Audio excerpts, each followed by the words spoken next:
अस्सलाम वालेकुम वरहमतुल्लाह। नाजरीन, अली और उस्मान दो दोस्त थे। इनकी दोस्ती के चर्चे दूर दूर तक फैले हुए थे। हर कोई कहता था अली और उस्मान बहुत ही अच्छे दोस्त हैं और ये कभी भी झगड़ते नहीं हैं। हमेशा अली और उस्मान अपनी बातें जो है एक दूसरे से शेयर करते हैं। कभी भी अली या उस्मान अपनी बात कोई भी एक दूसरे से छुपाते नहीं हैं। तो क्या हुआ कि दो शरारती लड़के थे जिन्हें इस बात का पता चला कि अली और उस्मान जो हैं ये बहुत ही गहरे दोस्त हैं और इनका ताल्लुक़ कभी भी नहीं टूटता।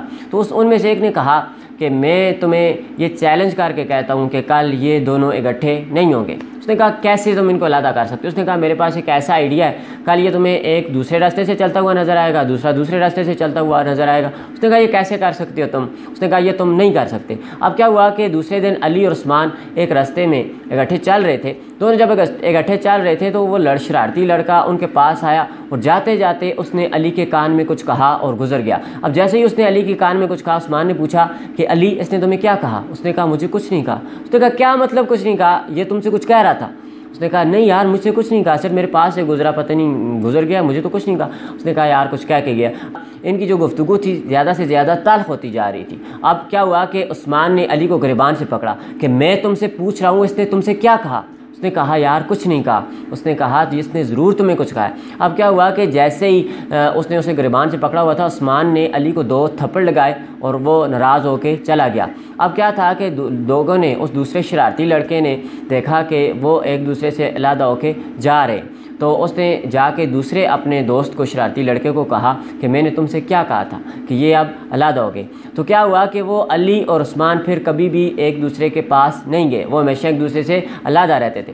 तो दोस्तों मैं ये मुख्तसर सी स्टोरी सुना के आपको ये बताना चाह रहा था कि आज इलेक्शन का दौर है।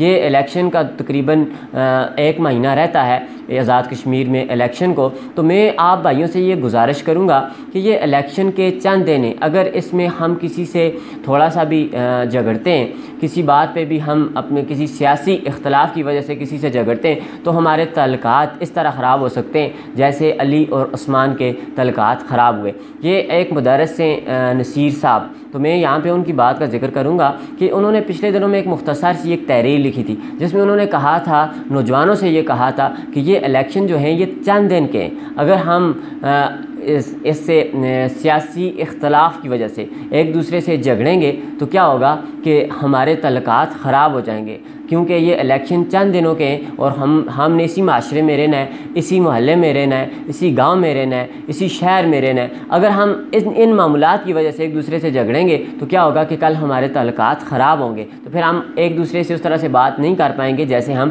पहले करते थे। तो मैं आप भाइयों से ये, आप बहनों से ये गुजारिश करूँगा, इख्तलाफ को अपनी जगह पर रखते हुए कम से कम ये सोचें कि इससे हमारे तल्लुकात ख़राब होंगे और हमारे घर ख़राब होंगे, हमारे ख़ानदान ख़राब होंगे। तो इन बातों से थोड़ा सा इज्तनाब करते हुए, इनसे परहेज़ करते हुए एक दूसरे को बर्दाश्त करें, एक दूसरे की बातों को बर्दाश्त करें, कोशिश करके किसी के अगेंस्ट कोई बात ना करें जिससे हमारा माशरा ख़राब हो, जिससे हमारा ख़ानदान ख़राब हो, जिससे हम खुद ख़राब हों। क्योंकि अगर हमारे तल्लुकात ख़राब होते हैं, शायद हमें इस बात का अंदाज़ा नहीं है कि ये तल्लुकात, जब एक तल्लुक किसी का किसी से टूटता है तो उसका कितना बड़ा नुकसान होता है।